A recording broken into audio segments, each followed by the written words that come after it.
Hi everyone. Anybody out there can tell me if you can hear me and see me. Let me know.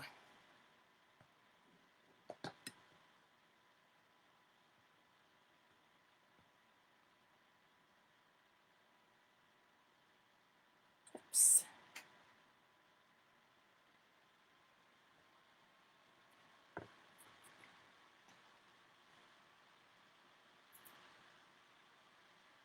All right, good deal. Thanks, Nikki. All right, so my name's Judy Luther, and I'm going to talk to you today about canine cognition and how we can use canine cognition to teach the animals that we work with. So I'm going to read this description or this definition of canine cognition because I don't want to mess it up for you. I want to make sure that you get this correctly or get the right information. Dog intelligence, or dog cognition, is the process in dogs of acquiring information and conceptual skills, storing them in their memory, retrieving, combining, and comparing them, and using them in new situations. Dogs demonstrating a theory of mind by engaging in deception. So, one of the things that was really interesting in the research, the behavioral scientist uncovered a very surprising set of social cognitive abilities in the domestic dog. Abilities that are neither possessed by dogs' closest canine relatives, such as wolves or coyotes, nor by any other intelligent mammals, such as great apes. And the interesting thing that they found was that dogs were more like toddlers, actually human children, if you want to put it that way, than they are like some of their relatives. So if we take this information and we use this to our benefit when teaching our dogs, we can come out with some phenomenal results. One of the things that I tell all of my clients is to treat your dog like you would your toddler. Now, I don't mean put bows in their hair and take them around in a little stroller, but I do mean look at their emotions, how they function, how they learn, and their cognitive abilities, because it is much like a human child or a toddler. A couple things relating to the cognition is their perception. So dogs have a mental process where they absorb incoming sensory information and they retain this information that they absorb. They also have an episodic memory. They can recall past events that include some pretty complex actions of the humans, and they're able to replicate those. They also have object permanence. Now, this is the ability of an animal to understand that objects continue to exist even when they've moved outside of their field of view. A while back, people were playing that game where they would hold up a sheet on one side of the door, they'd drop the sheet, move to the side real quick, and disappear out of the dog's vision. That was troublesome for dogs, and the reason it was so troublesome is because they have object permanence. They didn't understand what was going on. Dogs are also capable of learning words. Various studies have shown that dogs really learn the names of objects and they can retrieve an item from among many others that are given by just giving its name. So in 2008, I think was the first case where that was really obvious to people. And it was Betsy, a border collie, and she knew about 340 words by the retrieval test. And this was also, or she was also able to connect an object with a photographic image of the object, despite having seen neither before. And I'm going to tell you a little personal experience with that. I had a client many years ago, and she was a kindergarten teacher, and she was bringing her puppy into a world where she had never met the grandchildren in the family. So, what she did, and I worked with her on this, she put pictures of her grandchildren on the wall. Every day she would walk up, she would point to the pictures, show her little puppy, this is Alice, or this is Jim, or this little person right here is Billy. It was so fun because when Christmas came around, she was able to have her puppy hold something, a little gift bag, and say, take it to Billy, take it to Alice, and the puppy was able to do it. She was a kindergarten teacher, so she had a lot of experience with this. But it's pretty amazing that this dog was so capable of doing this. We've also seen some unbelievable incidents of dogs understanding and learning words and names of objects. If you think of Chaser the Border Collie once again and Rico the Border Collie. So we talk a lot about Border Collies in these studies, but any dog can do this. And I do this every day with various breeds of dogs. So it's not something delegated specifically to Border Collies. Dogs are also capable of social learning. This is my most enjoyable thing, way, I should say, to teach dogs. So, what we will often do is demonstrate something and then ask the dog to replicate the behavior that we just demonstrated. That is social learning. And if you think about it, we are social learners as well. Actually, pretty much every living being out there is a social learner. We watch other people and we mimic or we replicate their behaviors. If we see them doing a behavior that they have a bad outcome as a result of doing that behavior, then we look at that and we choose not to follow their lead. Dogs will do the same exact thing. So if you see your dog watching another dog and that other dog gets hurt doing something, or the other dog has a great time doing that thing, that'll give your dog the ability to make a decision. Is that a safe activity or is that a dangerous activity? So it's wonderful when we can utilize that. This is another reason why I always tell my clients, if you have a senior dog or an adult dog that's a great family pet, you know what? Bring in your puppy, because that adult dog is going to be a great teacher and help you make your life a little bit easier with that puppy. He's actually going to do a lot of the training for you. The adult dog will. Also, fast mapping is part of the cognitive process. This is the ability to form a quick and rough hypothesis about the meaning of a new word after only a single exposure. So we do this as well. And I mentioned Rico, the Border Collie, and he was able to fast map. And he would initially view labels of over 200 items, and then he could interfere the names of novel objects by exclusion. I do this when I teach dogs colors. Recently, we had a rescue dog and we were teaching her, I believe we were teaching her yellow and red, and the new color for her was blue. I might be wrong on those colors, but when we held up the color she wasn't aware of or the color that she didn't know, she was able to determine that that wasn't the correct color. So, for instance, if we held up yellow and red and she liked yellow and red, blue was a new color, we would hold up blue and red and ask her where blue was, and she would point to blue, knowing that it wasn't red. Hope that makes sense. It's just a lot of fun to do that type of thing with the dogs and just kind of learn. So, the theory of mind with dogs is the ability to attribute mental states, beliefs, intents, desires, pretending, knowledge, etc., things like that, to oneself and to others, and to understand that others have beliefs, desires, intentions, and perspectives that are different than one's own. So dogs are capable of theory of mind. There are also other things that dogs are capable of that a lot of people never really paid attention to, and that's overnight learning. So this requires the ability to manipulate abstract images, which is thinking. A lot of times I will work with a dog, maybe with a little harder task than what would be normal. And the next day, that dog remembers, and the dog will be able to perform the task even better than when he initially learned it. So it's almost like practicing in your mind overnight.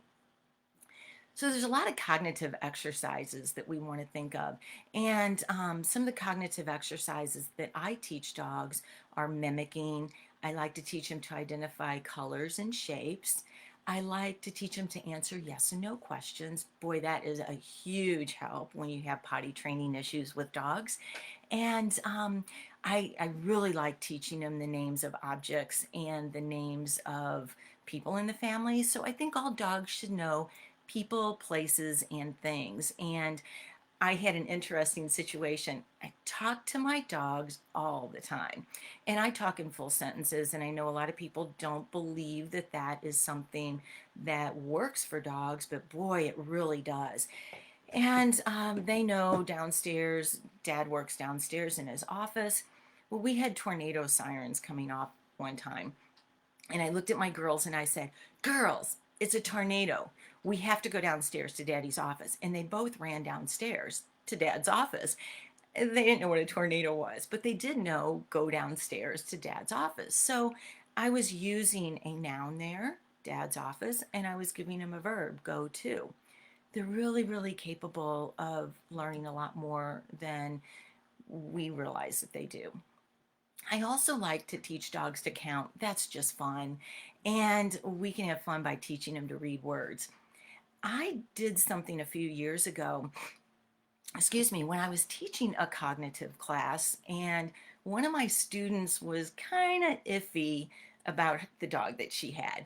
And she would say things to me like, "This dog's a ninny, this dog's not real smart, this dog's dumb." That really bothered me.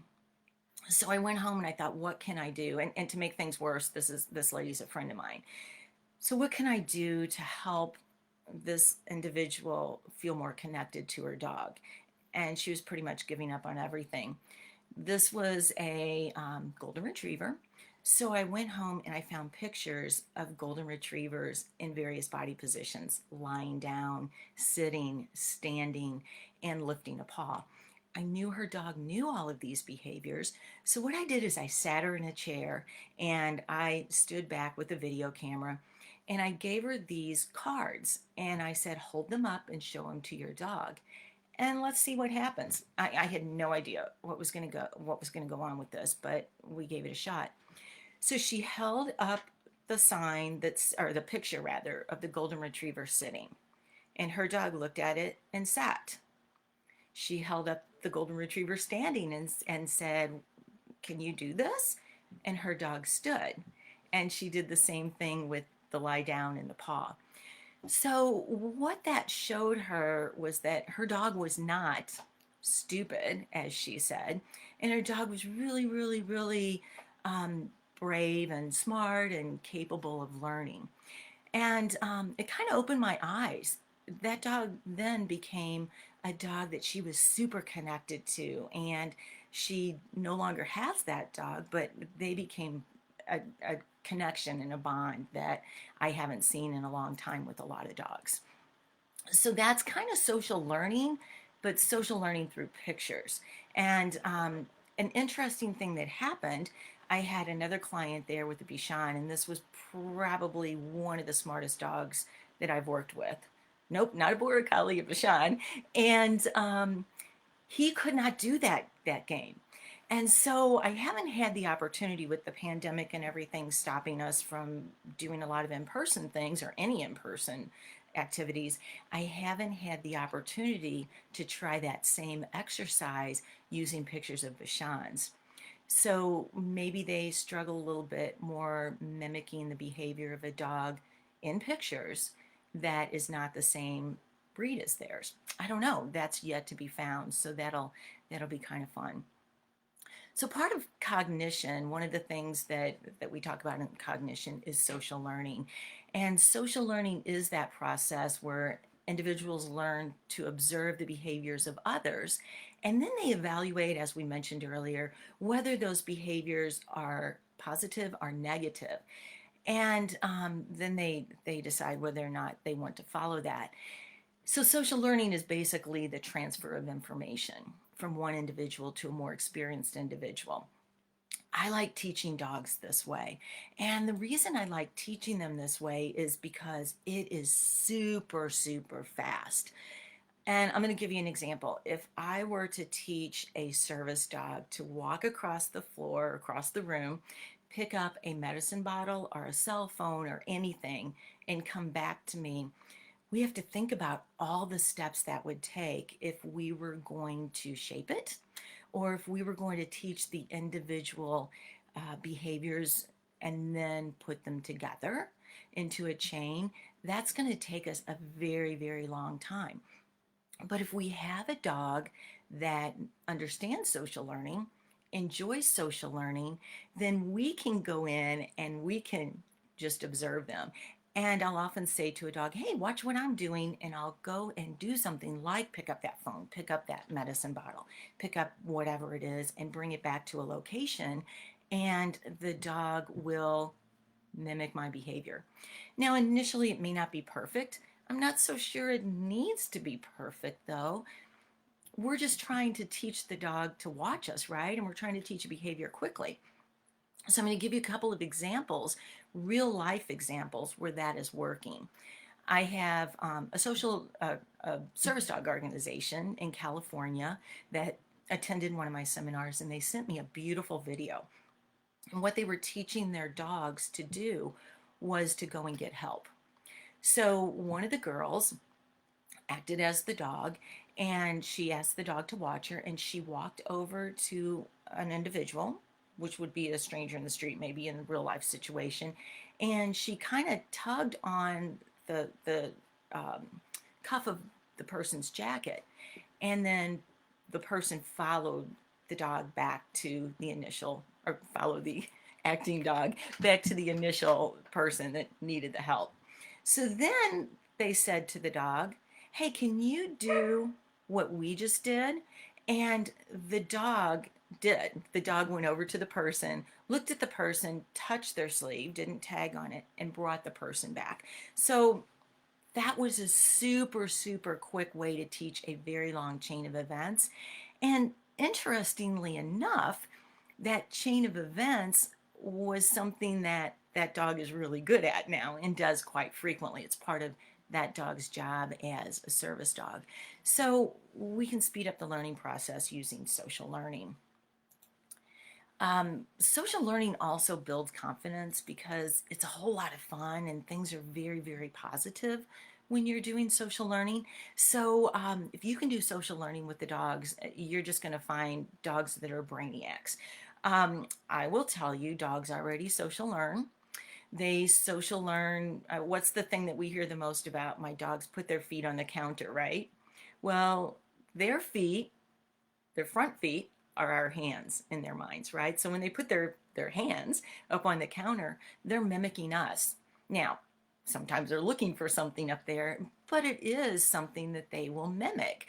So we have to realize when we're doing things, dogs may mimic it. Now, my border collie also will walk in and put her feet up on the counter. And in her case, she's looking for her snacks. And I'll just simply say to her, hey girlie, that's bad manners for puppies. We don't put our feet on the counter. And she'll drop her feet down to the ground. So it's a conversation, right? And it's a learning opportunity and it's a learning experience. So just talk to them. You'll be super, super surprised at how well they learn when we are just talking to them, just having a conversation. So that's something to try with your dogs. But social learning can be used to teach very specific skills. And we use these with working dogs, as I mentioned with the service dogs. We can also use this with dog sports. I started one of the first Frisbee dog clubs in the United States many, many years ago. I should say disc dog. There's some legalities there. And one of the things that we always did is we brought the new dogs in, and the new dogs were allowed to watch the dogs that were currently in the sport. I'll never forget one day, a very well-known trainer in my area and somebody I greatly respect walked up to me and said, this is the stupidest thing I've ever seen. Dogs don't learn from watching other dogs. But we know now that they do. So allow them to do that in dog sports. My youngest border collie now, she is not a dog that wants to do jumps and vaults. And I know later Ruby's going to talk a little bit more about dog sports and disc dog activities. But a lot of times dogs, they don't understand that jumping off your back to catch a Frisbee. So I took her to watch a friend of mine, and she learned after that that jumping off your back is a safe thing. It is okay. So you can utilize that for dog sports. A lot of people do this as well. when they're teaching things like, oh goodness, agility and herding. We always do this in herding. We let the other dogs watch the dog that's learning, or the dog that's learning watch the more experienced dogs. Another place that you can use mimicking or social learning is to change unwanted behaviors. I had a Jack Russell that was absolutely horrible barker. No surprise there.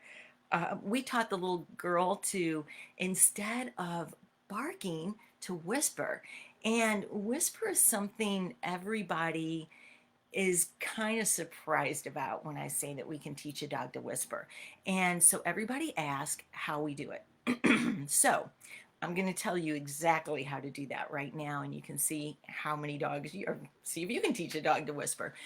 All you're going to do is you're going to sit fairly close to the dog where the dog can see your face, and you're going to look at the dog and you're going to say whisper, and then you're going to make a quiet wolf noise. So I'll say whisper, woof, like that. When the dog mimics me in any way, I don't care if it's a woof, a loud bark, whatever the first sound is that comes out of that dog's mouth is going to be my starting point. Okay? So I am going to, let's say we get a woof, I am going to ignore or not praise anything that is louder than that. So if I get a woof first time and then I get a woof, that's good. I'm going to, yay, I'm going to praise that. I'm going to verbally jump up and down. I'm going to be excited for that dog. And then I'm going to ask for something quieter and quieter and quieter. Now, that's the worst case scenario. But the best case scenario is the dog looks at you and immediately whispers. And I have found that to be so simple and so fun. I get a lot of dogs that they immediately whisper when they see me whisper. So you can use that to your benefit. That's a great way to utilize. It's a great way to utilize social learning and mimicking. So social learning and mimicking is cognition. It is a form of cognition. So I'm going to back up a little bit, and I want to talk about different ways that animals learn. And it's the same way that we learn. So we learn in the same manner as dogs. So if you put yourself in the position of many of these things that we're talking about, it's much easier to understand. So dogs learn by association, and this is an emotional response. This is you touching the pan when you go to bring the cookies or the cake out of the oven and you burn and it burns. You're like, ooh, that hurts. You're going to remember next time, boy, that pan, don't try to reach in there without thinking about grabbing that pot holder or something. That's the association, right? And that's also a consequence. So they also learn by doing and seeing what the consequences of those particular actions are. They learn by observation. This is the social learning. This is what we've been talking about so far this morning. And this social learning, like I said, is so extremely powerful. So that's really the three ways of learning that you hear about. But I'm going to add one more, and that's they learn from experiences. So they learn what different environments, different experiences mean. My dogs learn that the experience of swimming is a whole lot of fun for them, or the experience of playing frisbee, or the experience of going to the park. So experiences are learning opportunities for you. But one thing I wanted to bring up when we talk about all of this, dog trainers often do a lot of training that is operant conditioning. We do a lot of counter conditioning. We focus a lot on associations. We focus a lot on consequences. But I don't know that we spend enough time with social learning and observation and allowing the dogs to observe and teaching them through observation. If we do that, like I said, it's just a fabulous experience. So you're training will be shortened. You'll be able to acquire faster skills and more skills for your dogs. And I highly encourage it. It is just so much fun. And we always have a really, really, really good time with it. So, social learning is something that I am going to suggest you guys go out and do. And I would love to see what some of the outcomes are. And that's your, the cognition we're talking about. One thing that I want to warn you of when it comes to social learning, as they can learn good things, they can also learn things that we may not like. We may not really want them to continue to do. So I learned many, many, many, many years ago, when I'm gardening, pulling weeds, planting plants, leave the dog inside, because the dogs like to mimic that digging, that pulling the plant out of the ground. So when I am out in my yard working, my girls go in the house, and preferably not looking out the window at what I'm doing. But I hear this all the time from clients. My dog's digging in the garden, and I'll ask them, were you out gardening with the dog? Yes. So it's kind of funny when you hear that, because it definitely makes a big difference. When I am out on a walk, let's say I'm going through the woods and I come across a big tree across the path, what I will often do is I'll ask my dogs, hey, watch what I'm doing, and can you do this? And I'll step over the tree, or I'll go under sometimes, depending on what it is. Um, it's always good to demonstrate to them what you are doing, and then they will be able to follow that. And it just really helps with their confidence level, and it helps them learn. The other thing that I will notice about social learning, I have a very good friend who has a child care for children come into her home, and she has some dogs, and it's so hilarious because she will send me videos, sometimes I get them weekly, of the dogs out in the yard playing with the kids, and maybe the kids are digging in the dirt, and the dog will watch, and then the dog starts digging, and then the kids will watch the dog, and then the kids start digging. It is hilarious. And I watched the other day where she said to the kids, hey, you guys, pick up your toys, let's put them in the box so we can go inside, it's going to start raining. And the kids would pick up the toys, put them in the box, and the dogs were following along, picking up the toys, putting them in the box.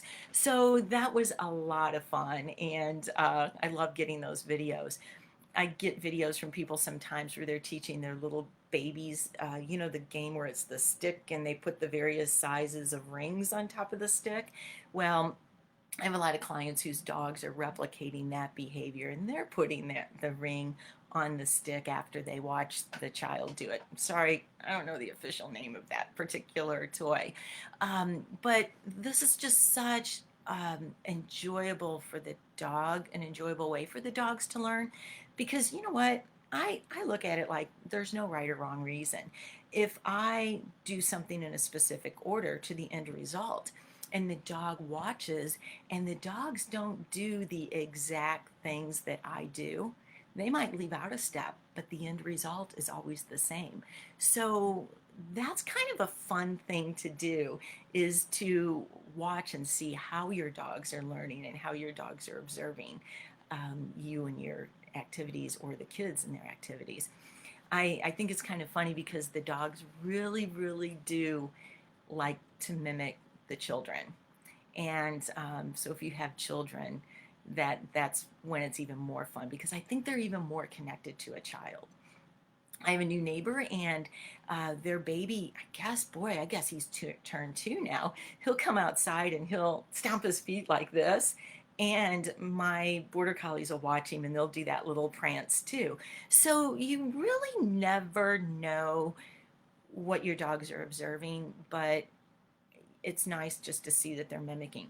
I also like to have people just sit back and watch, because they will mimic other dogs, as we mentioned. And I find it very interesting when we go to the lake and I see one of my dogs jump up out of the lake, and she'll be walking over to get her toy or to get a drink of water or something like that. She doesn't really drink the lake water that much. She'll get out and she'll shake, and then she'll walk over and get a drink, and my younger dog will watch her, she'll get out of the water, shake, and then walk over and get a drink. So observing and watching what your dogs do is very eye-opening and very enlightening.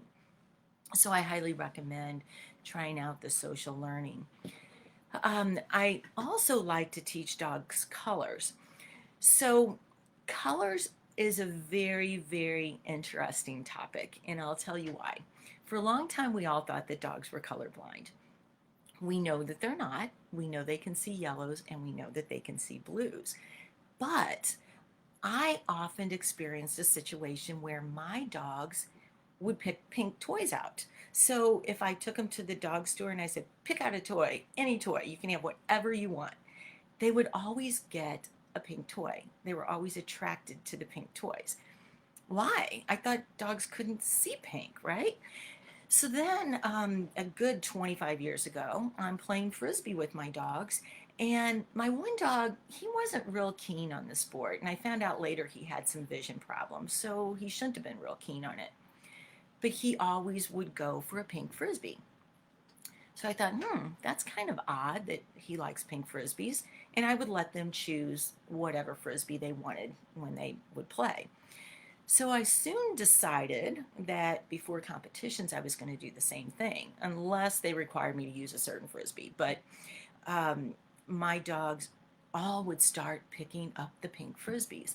And I noticed when they had the pink frisbees, they did a much better job. So I'm like, what's the deal with this vision thing? If they can't see pink, why are they always picking pink frisbees?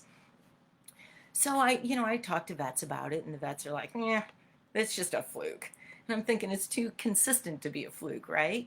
So what I did is I started researching even more, and I came across a paper that talked about dogs understand and learn, or they can see rather, ultraviolet light.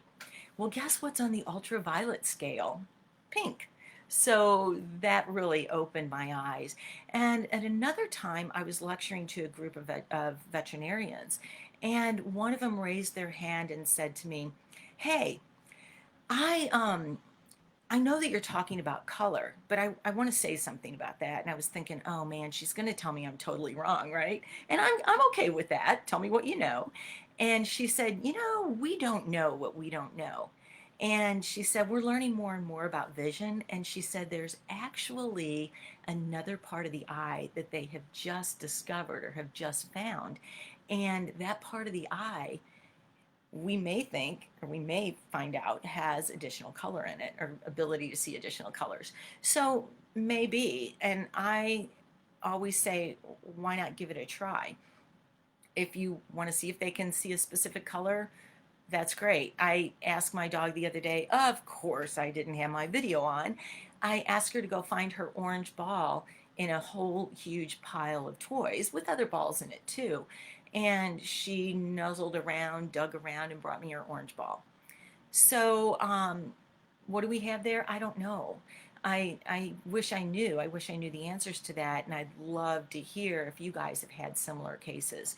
I do have videos where clients will throw mini balls out in the yard and ask for a specific color. Bring me the red one, bring me the blue one, bring me the green one, and the dog brings that particular one back. They're all the same shape. They're all the same, of course, the balls. They're all the same size. They're just different colors. Interestingly enough, I recently met a young lady who owns a livestock farm or livestock yard. And she asked me to help her teach her dog the difference between the black cows, the white cows, and the red cows. So, red in the cow world is more brown. So we're looking at trying to get the dog to bring in a certain cow. And we're working on it now, and she's doing a phenomenal job. We worked on those colors in the house. We worked on them then outside. We're now working on them with the cattle. So she's a herding dog. She's an Australian Shepherd. So we can put her out in the pen with the cattle and ask her to bring back a specific animal, and she's doing amazingly well at that. So I think that there are so many applications for teaching dogs colors right now. The other thing I do, I like to teach them shapes. I just think it's fun. Why not? Anytime we can find something to do with them that's other than the, strict, boring obedience type stuff, I say go for it. Couple other things I will tell you: I don't teach body position behaviors unless absolutely necessary. My border collie has to know a lie down for herding. And other than that, I really don't care what body positions the dogs are in.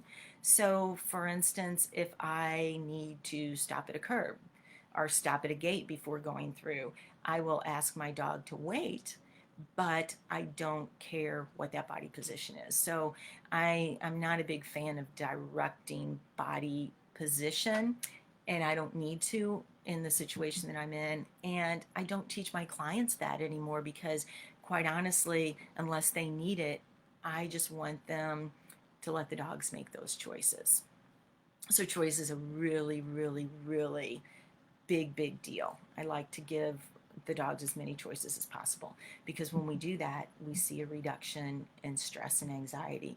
If Also, I wanted to say, if you guys have questions, you can type them into the chat, and I am happy to answer those because I wanted to leave some time for question and answers. Would love to know if you're doing this or have tried any of this. It's so much fun. Like I said, I don't even do most of the things that traditional trainers do because I don't need to anymore with this process. Interestingly enough, when you teach dogs using the cognitive approach, you find that these dogs are problem solvers. They are not as needy. They can figure out the environment and what they should be doing in those environments. And another great example of that is if you're sitting at the dinner table having dinner with the social learning aspect, with the cognitive aspect of learning, dogs will notice, oh, they're sitting there having dinner. I guess it's time for me to go relax. And my dogs know if I'm sitting relaxing, let's say I'm watching TV, they're going to be sitting and relaxing and watching TV. Not because I tell them to, but because they are feeding off of what I'm doing. They're mimicking, so to speak, my behavior. Um, I had my husband lock my border collie down in his office with him right now because generally when I do anything where I'm in front of a screen, my border collie will be sitting in a chair next to me. I think she thinks that she is going to a meeting too, but it's a lot of fun. Mimicking kind of thing. And if I go to touch my computer, she reaches and tries to touch the computer. So you are going to see some mimicking in some cases, but with this particular application, you just say, hey, we're not doing that right now. Or this is mom's computer. Let me type this out. I don't want you missmelling anything or whatever.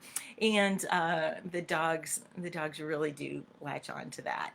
Um, yeah, like I said, any questions out there? Let's see, we have Jeff on here, and Jeff teaches a lot of service dogs, and he is teaching using this method. So, and I know he's had some really good success. Let's see, Barbara, how to teach swimming or how to enjoy water activities. I'm not great at breaking down activities into small enough steps. Okay, this is the best question, Barbara, because when I had two dogs. One was a border collie, one was an Aussie. My Aussie was scared to death of water, and I could never get him to do more than just wade his little paws in the water, and that was a little much for him. So when we lost him, I waited quite a while, and I got my border collie, my what I call my puppy now. She's now 3. I wanted her to enjoy the water. We spent a lot of time at the lake, and I didn't want her fearful like Rusty was. So what I did is I taught Annie to like water by here's how I broke it down, and this may help you, Barbara. I went to the water and I cupped my hand in the water and I tossed it up in the air and I went, wow, that's fun. And I would do that, several times because you're tossing just a handful of water and it comes down and splashes. And I toss it and it would come down and splash. Well, it didn't take long before Annie would go to the water and she would paw at it, right? So she's not really capable of scooping it and splashing it like I was. but she figured out how to splash it hard enough that it would go up in the air.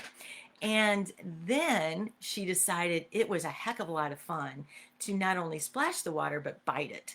And she may have, if I think back hard enough, I can't remember whether or not she was biting the water sometimes when I would throw the water up in the air. But that whole act of just playing with the water, she didn't have to be in the water, that made her more and more interested in it. Her sister's a huge swimmer. My other border collie loves to swim. And so she would mimic her, but I like to just start by, just making the water a fun toy. I hope that makes sense. And you can always call me Barbara and I can, talk you through it too. But things like that are just so fun for the dog. I also, when I'm doing mimicking things, just another note, I don't I don't really use treats very frequently. It's usually just verbal praise and excitement and having fun. I don't think the treats are always necessary in these cases. If you have a great relationship with your dog, you really don't have to pair these with treats. They enjoy you being excited just as much. And I guess I have to say with that, I don't not use treats. I still use treats quite frequently, but generally with my dogs, since I have that relationship, since we play these games so much, they don't even need treats. And treats can sometimes, in these cases, slow the learning process because what they're doing, they're playing. They're following, they're mimicking, they're copying things I do. And then they have to stop and eat that treat. It's almost a distraction in some cases, where if I'm just praising them and making a big deal out of it, we can just go on to the next thing. I hope that makes sense. Um, Love, no, great. Okay, no treat idea. Yeah, and I have a lot of clients that they don't want treats, period, the end. Okay, so I don't know how to say your name. Lolata? Lolat? Sorry. I'm going to show you how to name objects. And this is super quick, super easy. And I'm just going to look for a couple things that I can use. Okay. I try not to always use toys for this because I've learned from my Border Collie puppy that toys are so much fun that it's a big distraction.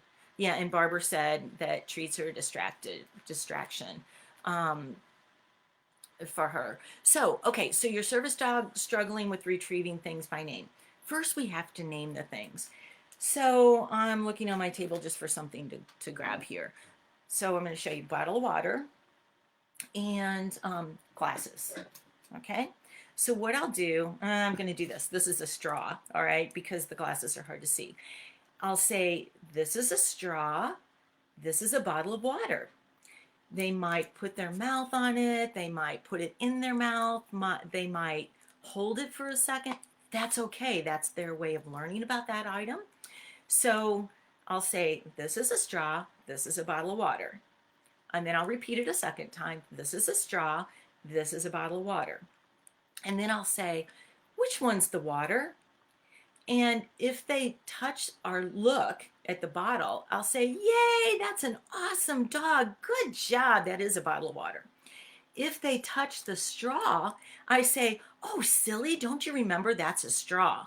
Here's the water. So I'm reinforcing the thing that I was asking for. Hope that makes sense. But I don't school them over and over. I literally say twice, this is a straw, this is the water. This is the straw, this is the water, and then I'll say which one's the water, okay? You don't need to school and school and school. Then, after that, since you're working with getting your service dog to retrieve things by name, then you can move to putting them on the floor and pointing to them. This is the water, this is the straw, remember?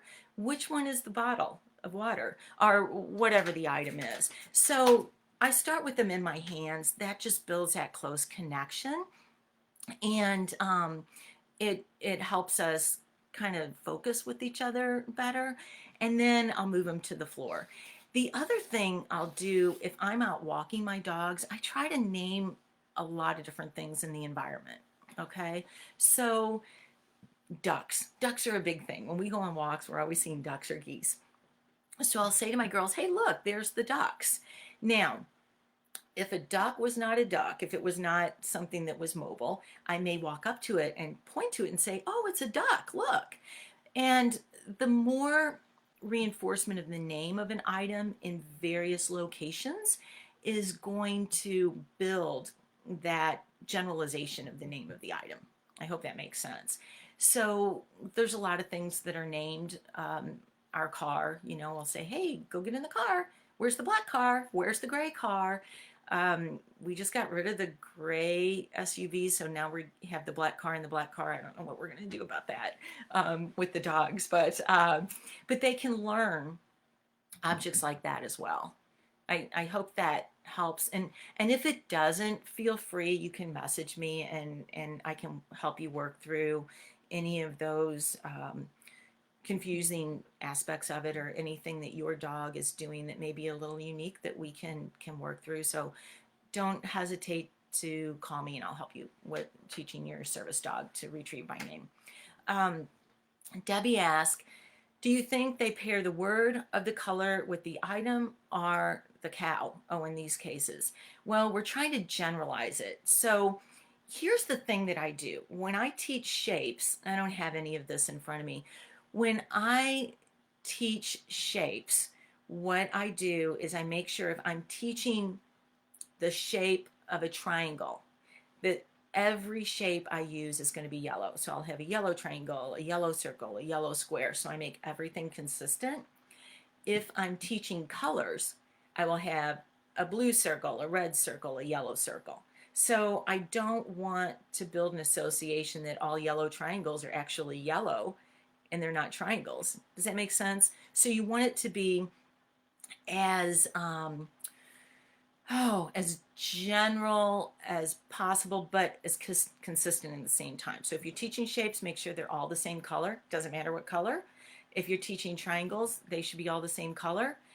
That's in the initial phases. Later, we can put 3 different colors of triangles up, or 6 different colors of triangles, and say, find the red triangle, find the blue triangle, find the yellow triangle, or whichever colors you're choosing. So initially, just stick to one of those things, and then you can make it more interesting. So with this case with the cows, it's a little bit different. And I was actually shocked that someone who basically is a hairdresser for a living is sitting there going, I'm going to teach my dogs colors. This was before she even met me. This is before I'd even known her. And when I met her, I was like, that blows me away. I'm shocked. So with the cows, it's a little bit different because now we're taking it to yet another level. It's not triangles pasted on the wall. It's cows running around in the field. So that one's taking a little bit longer, but that's okay. That's okay. I hope that answered your question, Debbie. And then Jeff said, unfortunately, at least in his area, clients want body positions. I'm in an area with lots of shock jocks, blah, blah. Yeah, me too. So I do teach, there's certain things that I do teach. I don't focus on sits and downs, like I said. I think it is imperative that we teach things like come when called, that we teach wait at doors and gates. Those are life-saving. I always teach emergency recalls. And yeah, sometimes dogs, or our owners rather, do ask for sit down stand. And when they do, I'll tell them, okay, remember, these are not that important unless you have a specific need, like my border collie needing to do a lie down for her herding. I don't see them as important. I explain to them why they can actually be a negative in some cases.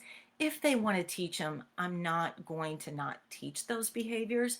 I mean, if they want to teach your dog to sit, it's not going to cause any harm unless they're the person that's saying sit, sit, sit, sit every 3 seconds at their dog. So if they really need that, I'll definitely teach it, but I don't let them spend a lot of focus on it.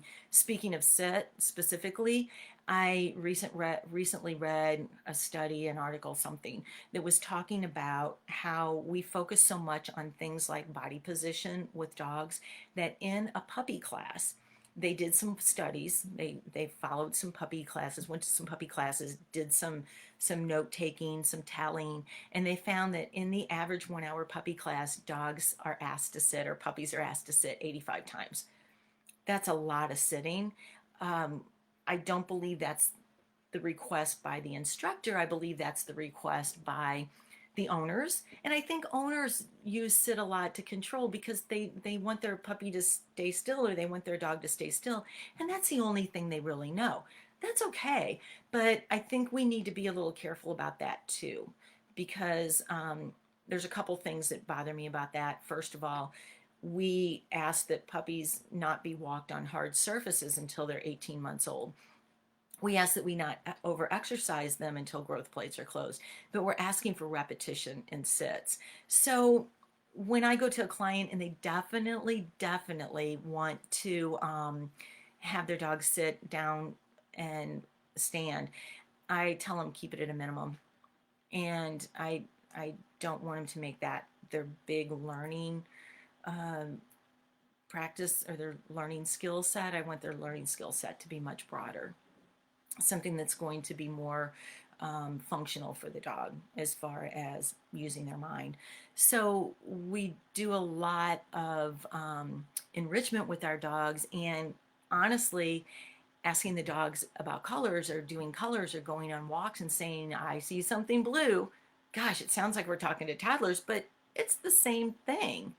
Um, Lolata, I'm not saying your name right. I'm so sorry, but she's saying that she names things during walks. That's awesome. I love that. And I up until probably pretty recently, I think people used to watch me on walks with my dogs because I'm talking to them, I'm engaging, and I think they probably looked at me like I was stupid too, or I was crazy. But you know what?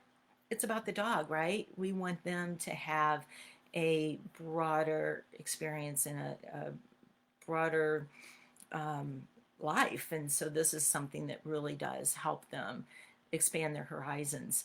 Um, I think that when we don't offer our dogs some of these things, learning the names of things, learning to identify colors, learning the names of places, I think what we often do is we kind of cheat them a little bit. We're not giving them as much as we could. I Unfortunately, I've had to learn how to spell much better, and my husband has to learn to listen to me when I spell, because we have to spell things like lake. When we played frisbee a lot, we had to spell Purina Farms because Purina Farms is where we practiced our frisbee and where we did our competitions, and that's close to our home. So we would have to spell it. After a while, the dogs knew when we were spelling where we were taking them, and so when you communicate a lot and you teach them names of places and names of things, they really start learning that. So we often have to, if I'm going out on a walk by myself without my dogs, because I walk, quite far and I don't want to take them that far, I'll say, I'm going to go on a W. Well, they're starting to figure that out. So I might have to change it to stroll or something like that. But just remember, they're really capable of all these things, and they really do enjoy these things. They have a lot of fun learning various things like that. Another thing is that keep your sessions short. You saw what I did with here's a straw, here's a bottle, here's a straw, here's a bottle. They picked the bottle, good. I might ask them one more time to pick something. I quit. When I teach anything, I do about 2 repetitions and I quit. I think we nag our dogs too much. I've done some work with some pretty high content wolf hybrids, um, and I will tell you, if you ask them once, they may do it. Probably you're not going to get it a second time. Don't even bother. So I often look for just 1 or 2 reps of anything. My Australian Shepherd would be the same way. You'd ask him something, he'd do it once. You'd ask him for a second time, and I know what he was thinking. Okay, I'm just going to do it for you just because you probably weren't watching, you dumb human. And then if I ask him a third time, he'd look at me like, no way, I've already done this twice. You don't need me to do it again. So I think we do. I think we annoy them sometimes. So keep those sessions really short. They're going to be able to learn better. And when they walk away from it, they will remember it with a little bit of a break. And I think this is true of many, many animals. I used to do that before I would compete with my horses. I would give them a big long break before the actual competition. So make sure you're not overdoing it with them. Keep it nice and short and sweet and to the point. Um, yeah, Lindy's the same way. She doesn't worry about body position. And I agree. Stay and recall is huge. Stay, wait, and recall. Those are the things that are incredibly huge. I also teach an emergency recall because if there's an emergency, I want to say one word and that be it. And I want that dog to come to me.